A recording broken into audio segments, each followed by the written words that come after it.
KF-21에 적용된 극비 기술 공개. 엔진 국산화 100% 공중시험. KF-21 전투기 엔진 활주 시험. 세계 최강과 탑건을 찍을 한국형 전투기.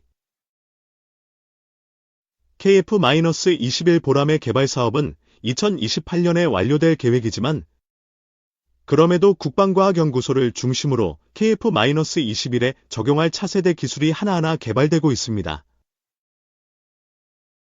KF-21 보라매가 겨우 첫발을 뗀 상태에서 새로운 신기술이 개발되는 것이 조금 이해하기 어렵지만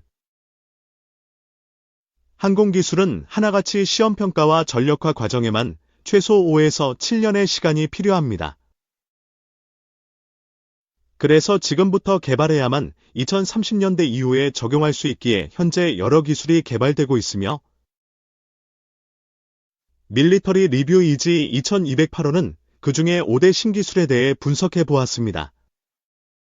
대표적으로 KF-21을 위한 F기술, 대학훈 기술, 차세대 통신기술,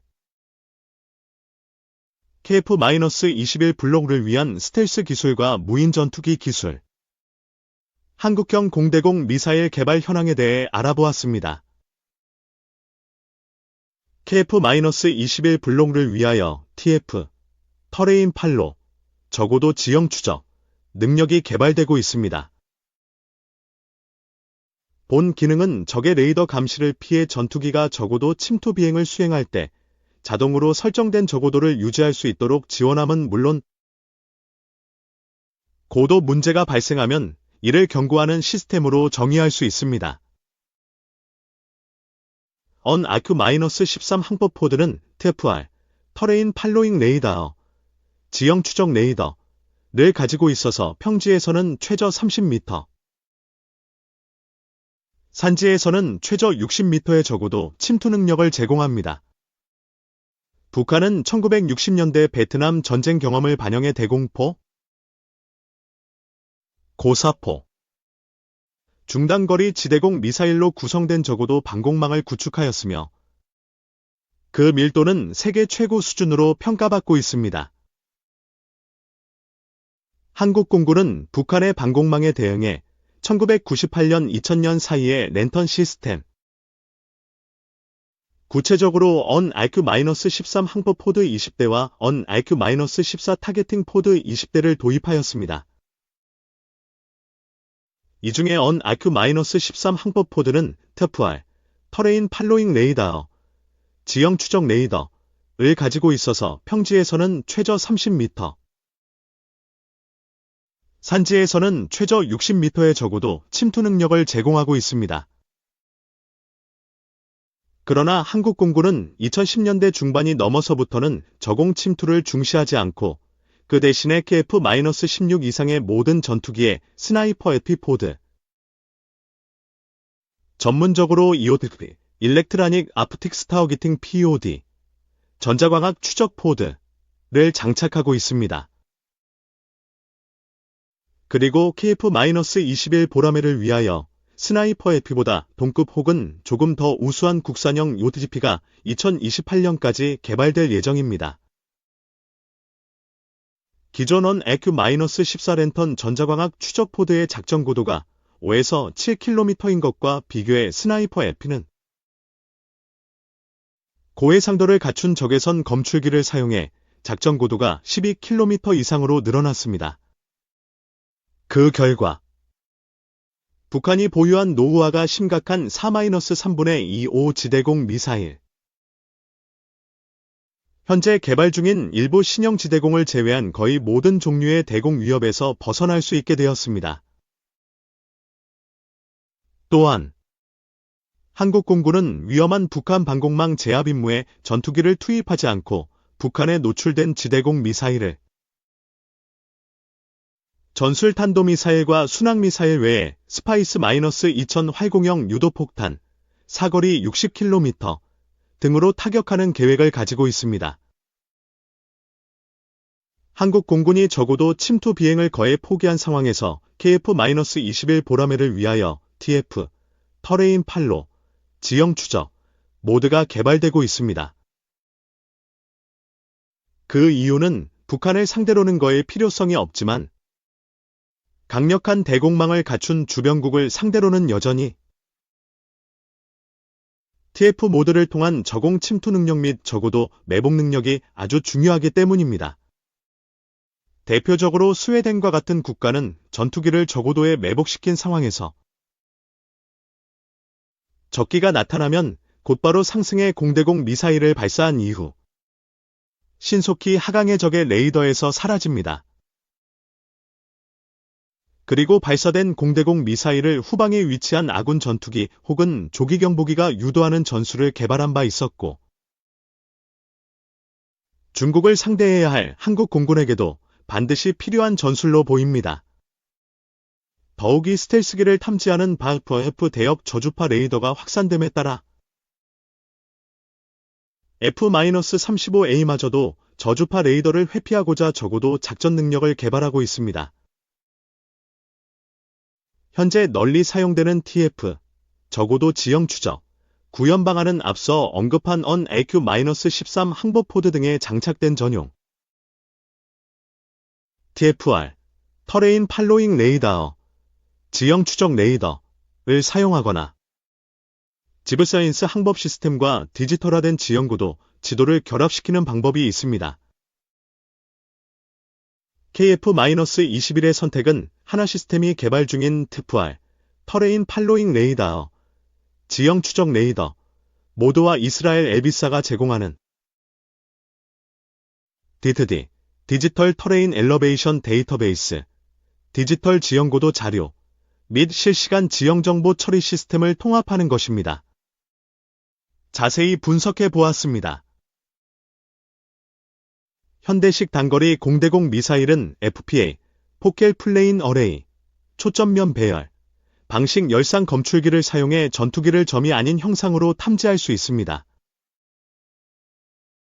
그 결과 전투기가 적외선 플레어를 방출해도 이를 거의 무시할 수 있으며 현실적으로 5세대급 단거리 공대공 미사일을 회피하기 위해서는 반드시 DRCM, 디렉셔널 인프러 레드 카운터 메저즈, 지향성 적외선 방해 장비이 필요합니다. 이미 러시아가 수-57 패키프의 전투기를 위하여 101K소 디아크을 개발해 그 시제품을 공개한 바 있습니다. 그리고 노스롭도 F-35를 위하여 다크을 개발하고 있으며 그들은 이를 레이저 제머라고 호칭하고 F-35 블록 5 생산 시기에 발맞추어 개발을 완료할 예정이라고 발표하였습니다. 러시아가 수-57 패키프의 전투기를 위하여 101K소 디아크을 개발해 그 시제품을 공개한 바 있습니다. 국방과학연구소는 육군 항공대를 위하여 2014년부터 한국형 디아크 개발에 착수해 지난 2018년에 세계 6번째로 DRCM 개발에 성공하였습니다. 이어서 하나 시스템은 실제 헬기를 대여해 DRCM 장비를 장착한 이후 휴대형 지대공 미사일을 탐지 및 방해할 수 있는지를 테스트했으며 지난 2022년 1월 13일에 테스트가 완료되었음을 발표하였습니다. 이어서 방위사업청이 발간하는 를 통해 KF-21용 DRCM 개발 사업 안이 공개되었습니다. KF-21용 DRCM은 국방과학연구소 주도하에 단계적으로 진행될 예정인데 먼저 사업이 시작될 예정입니다. 본 사업은 2022에서 2025년까지 148.57억 원을 투입해 X0G 이상의 기동력을 발휘하는 유도미사일을 탐지 및 추적하는 기술을 확보하는 사업입니다. KA가 공개한 KF-21 보람의 CG로 하부에 화살표로 표시된 것이 바로 DRCM입니다. 이어서 연구사업이 2024에서 2027년 사이에 129.0억 원의 예산으로 진행되며 적외선 레이저 빔을 공대공 미사일 표적을 향해 집중하는 제어 기술을 개발할 계획입니다. 마지막으로 개발 사업이 2025에서 2028년 사이에 143억 원의 예산을 사용해 개발되며 이때 실제 고출력 적외선 레이저를 발사해 적외선 유도미사일의 탐색기를 제밍하는 기술이 시연될 예정이라고 합니다. 이들 개발 사업이 제대로 진행된다면 2030년대 초반 정도에 KF-21 전투기에 드래금이 장착될 것으로 보입니다. 하나시스템 관계자는 자신들의 드래금이 해외 모델과 비교되는 우수한 설계를 채용했다고 밝혔습니다. 하나시스템 관계자도 국방과학연구소의 전투기용 드래금 개발 사업에 대응해 자신들도 조금씩 연구를 진척시키고 있다고 밝혔습니다. 그리고 이미 헬기용 드래금 사업을 통해 고속기동 미사일 추적 능력과 헬기 통합 기술이 개발되고 있는 만큼 전투기형 모델 개발이 크게 어렵지 않을 것으로 예측하고 있었습니다. 관계자는 헬기 탑재용으로 개발된 드래금이 이미 X0G로 기동하는 미사일을 추적 및 제밍할 수 있다고 밝혔고 자신들의 기술적 업적으로 빔 분리기, 빔 스플리터 기술을 사용하는 체계에 대해 자세히 설명해 주었습니다. KF-21 보라매용 드래금 개발 사업과 함께 외국 드래금 시스템과 비교되는 한국형 모델의 장점에 대해 자세히 분석해 보았습니다. KF-21 보라매는 한미 연합공군의 공동작전에 대응해 링-16용 밀스제스 데이터링크 탑재가 우선 결정된 상태입니다. 하지만 국방과학연구소와 하나시스템은 미국제 링-16 데이터링크 의존 문제를 탈피하고자 현용 밀스제스 모델과 동급 이상, 업체들은 항시 이렇게 설명하지요. 의 성능을 자랑하는 한국형 링K 완성형 데이터링크를 2026년까지 총 3,200여 원을 투입해 개발할 예정입니다. 한국공군은 대당 20에서 30만 달러씩 현금을 지불하고 링-16용 마이드스 모뎀을 구입했지만 이 장비는 모두 연합 암호 장비로 분류되어 있어 한국공군은 간단한 부대 정비만 가능할 뿐입니다. 지난 2021년 5월 26일 군 전술통신 개발업체인 휴니드 테크놀러지스가 하나시스템이 추진하고 있는 링K 완성형 내용을 해석하면 한국공군이 오산 기지에서 운용 중인 데이터링크 중계 시스템 안에 링-16 연동 장비를 장착 링K 완성형을 장착한 한국군 항공기와 링-16용 데이터 모뎀을 장착한 한국 및 미국 항공기가 데이터링크 연동을 수행할 수 있도록 지원하는 시스템을 개발한 것입니다. 즉, 중간에 데이터링크 번역기를 추가한 것입니다. 이러한 상황에서 하나시스템은 국방과학연구소와 하나시스템이 중간에 없이도 링K 완성형 모뎀이 직접적으로 링-16용 모뎀과 연동할 수 있는 능력을 확보하고자 노력하고 있다고 밝혔습니다. 데이터링크 독립을 위한 국내의 움직임에 대해 자세히 분석해 보았습니다.